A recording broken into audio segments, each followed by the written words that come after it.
Sila zdravljica vratječno zapit, Bog naša nam poželjno, Bog živi v slovenski svet. Ratov se, kar nas je, sinu sloviče matera. Ratov se, kar nas je, sinu sloviče matera. Sinu sloviče matera.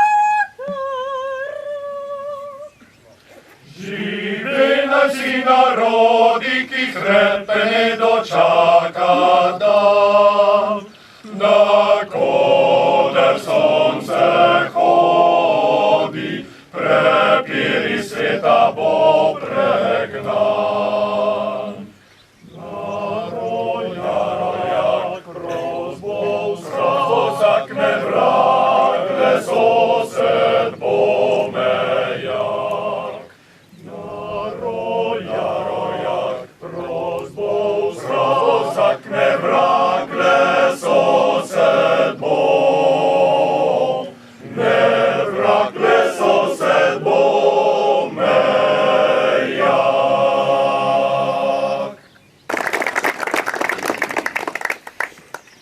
Spoštovani veterani, spoštovane veteranke, gospe in gospodje.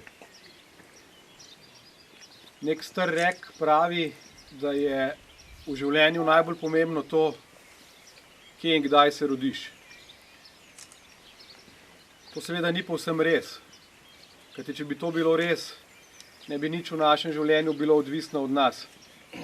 Od našega dela, naših hrepenenj, naših znanj, naših naporov. Deloma pa ta rek drži.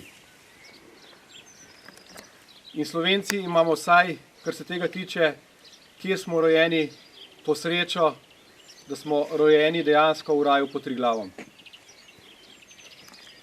Tako čudovite dežele, tako čudovitih krajin, tako raznolikih, pravzaprav ne premore ali pa premore malo kateri narod. Kdaj je bil kdo rojen, pa je za Slovence bilo že zelo usodno. Prav v teh krajih, torej v krajih, kjer se v vaši ravnici spominjamo 3 vojn, so naši predniki še kako in veliko pretrpeli. Najprej prav, da se spomnimo Prve svetovne vojne, kjer lahko mirno rečemo, da so vsi tisti padli, prav zares imeli nesrečo, da so bili takrat rojeni. Tukaj v teh vaših krajih, kjer lahko rečemo, da je bila Soča najbolj krvava, so se slovenski fantje borili na obeh straneh. Italijanski in avstrijski.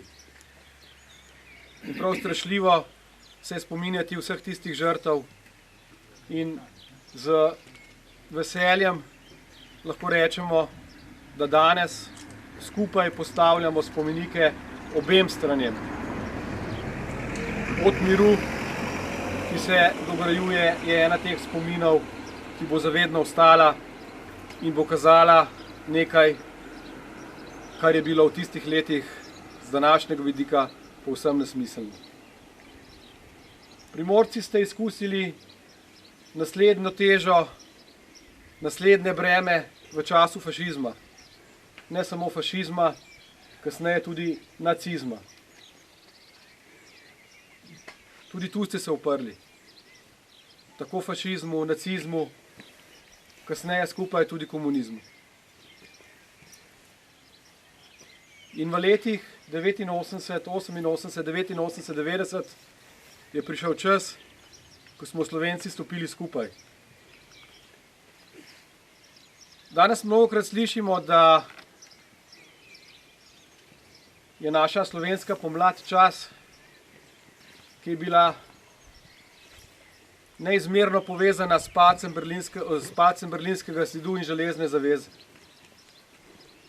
Ampak ne pozabimo, spoštovani, Majniška deklaracija, torej tista deklaracija, s katero smo Slovenci povedali, da želimo živeti v samostojni Sloveniji, je nastala pred padcem Berlinskega zidu. Zato sem danes posebej vesel in vsem tistim veteranom vojne za Slovenijo, vsem borcem, ki ste se v drugi svetovni vojni uprli nacizmu, in vsem domoljubom hvaležen, da smo odkrili spominsko ploščo. Na spominski plošči smo napisali, da je to plošča vsem žrtvam. V naši osamosvojitveni vojni niso padli vojaki samo na naši strani. Teh je bilo celo manj, torej slovenska stran je imela manj žrtev kot jugoagresor. Ampak pieteta zahteva, da se spominjamo vseh. Pieteta zahteva, da imajo mrtvi dostojen grob.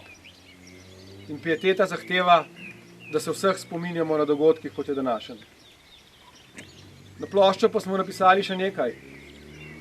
Na ploščo smo napisali tudi to, da se zahvaljujemo vsem, ki ste se odzvali takratnemu klicu domovine za obrambo naše suverenosti. Mislim, da nikogar med nami, seveda mlajši ne, ampak nikogar med nami, ki je bil takrat dovolj star, da se je temu klicu odzval, ni, ki se ne bi odzval. Takrat za našo vojno niso bili pomembni samo veterani. Seveda so bili pomembni te najbolj. Še danes imam živo v spominu posnetke napada na Rožno dolino, nedaleč tukaj od vas na enega platoja. Kasneje Holmca, sestrelitve helikopterjev Jugoarmade na Igu, ki so pravzaprav preobrnili potek naše vojne. Ampak tudi vsi ostali, tudi tisti, ki ste ali so skrbeli za to, da so bili zjutraj pečene žemlje in kruh. Tisti privatniki, ki ste svoja vozila nastavljali na barikade na ljubljanskih avenijah. In še bi lahko našteval. Torej, to je bil čas, ko smo Slovenci stopili skupaj, od prvega in zadnjega. In ravno zato smo ubranili politično odločitev, da imamo svojo državo. In če je danes čas, da se spominjamo, da izražamo to pieteto, je prav, da povemo tudi, kaj je naša druga naloga. Naša druga naloga, prav vseh nas, je to, da te države ne zapravimo. Da to državo naredimo zato, da bodo v njej mladi lepo in radi živeli. Da to državo naredimo tako, da bodo tu delovna mesta, da bodo ljudje tukaj ostajali, ne odhajali. In zato mislim, da je čas, da zopet stopimo skupaj. Da se pietetno spominjamo vsega, kar je v preteklosti bilo, in skupnimi močmi gradimo novo, lepšo Slovenijo. Živela Slovenija! Živela!